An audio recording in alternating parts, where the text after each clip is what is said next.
Without radar vectoring, an instrument procedure relies on pilot self-positioning at the initial approach fix, IAF, and then flying a published aerodrome procedure.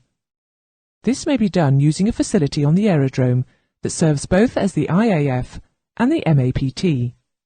Some form of track reversal procedure is required, in which the aircraft is flown outbound from the facility on a defined track, and then turned to fly inbound back towards the facility. A simple procedure should provide for an outbound track from the fixed facility, followed by a track reversal inbound back towards the runway. This is called a procedure turn or base turn. The standard procedure for track reversal is the procedure turn, and is defined as a turn from outbound to inbound in which flown tracks are reciprocals. It has two variations, which we will show you. The 45-degree or 180-degree procedure turn is the first variation, and requires track guidance to a point, timed or DME, where a 45-degree turn is made, followed by a straight leg of either 1 minute for Category A or B aircraft, or 1 minute 15 seconds for Category C, D and E aircraft. At the end of the timed leg, a Rate 1 turn is made through 180 degrees to bring the aircraft into a position to intercept the reciprocal of the outbound track at an angle of 45 degrees.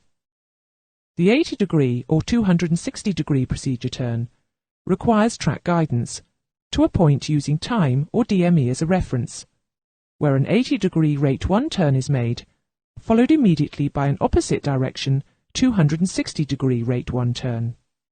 In still air, the procedure should take exactly 2 minutes. A published procedure turn illustrated on an approach plate would look like this.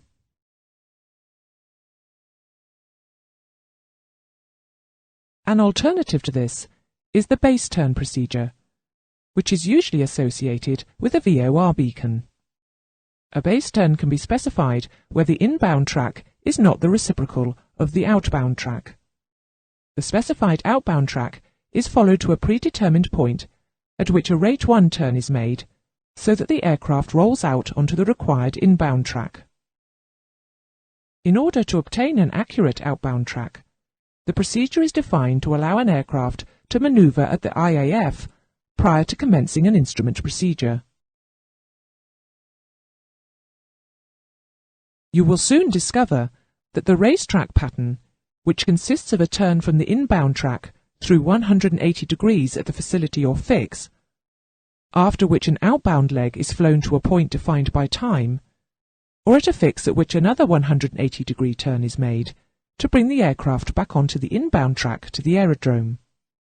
It is used where aircraft are required to enter a holding pattern prior to commencing the instrument procedure, and where the orientation of the holding pattern does not permit either a procedure turn or a base turn to be used.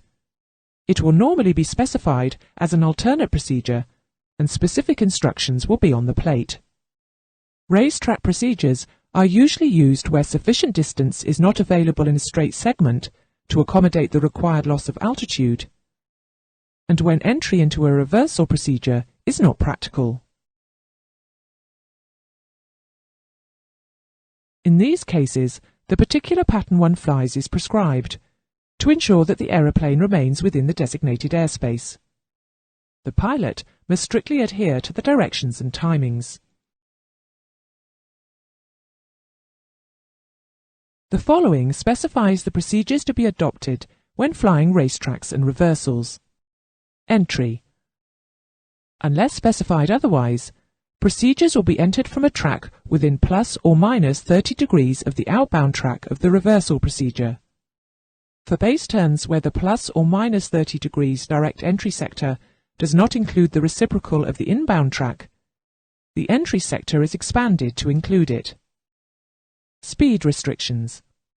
These may be specified in addition to or instead of aircraft category restrictions. These speeds must not be exceeded to ensure the aeroplane stays within the designated area. Bank angle. Procedures are based upon a bank angle of 25 degrees, or the bank angle giving a rate of turn of 3 degrees per second, a Rate 1 turn, whichever is less. Descent. The aeroplane is to cross the fix or facility and fly outbound on the specified track, descending as necessary to the specified altitude. All further descents should only be made when established on the inbound track. For reasons of safety, all turns are level turns. Outbound timing racetrack procedure. When based upon a facility, the timing starts when abeam the facility, or when attaining the outbound heading, whichever is later. When based upon a fix, timing starts from attaining the outbound heading.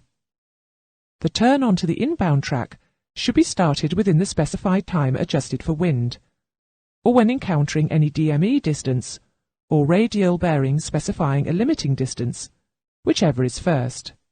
Wind effect.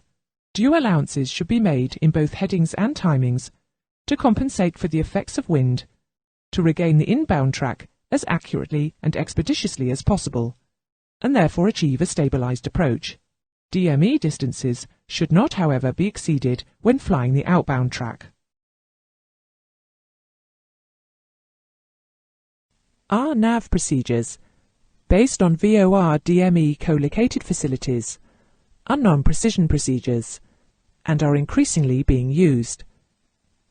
Aircraft equipped with approved RNAV systems may use these systems to carry out VOR DME RNAV approaches, providing that before flight it is ensured that the RNAV equipment is serviceable, the pilot has current knowledge of how to operate the equipment and achieve optimum levels of accuracy, the published VOR DME facility upon which the procedure is based is serviceable, the input data is up to date. RNAV systems are now able to project a vertical path angle, VPA, to create the so-called Approach Procedure with Vertical Guidance, APV. This effectively turns a non-precision approach into a kind of precision approach. The procedure does not meet the precision approach criteria and is a hybrid. However, it has a glide path and does replace the minimum descent altitude or height of the non-precision approach with the decision altitude or height of a precision approach. PAN-OPS suggests decision heights of 250 to 300 feet, depending on the aeroplane type, accuracy of the RNAV equipment, etc. Another term associated with this type of procedure is Baro VNAV, which is, of course, vertical navigation of the RNAV system, using the pressure altimeter.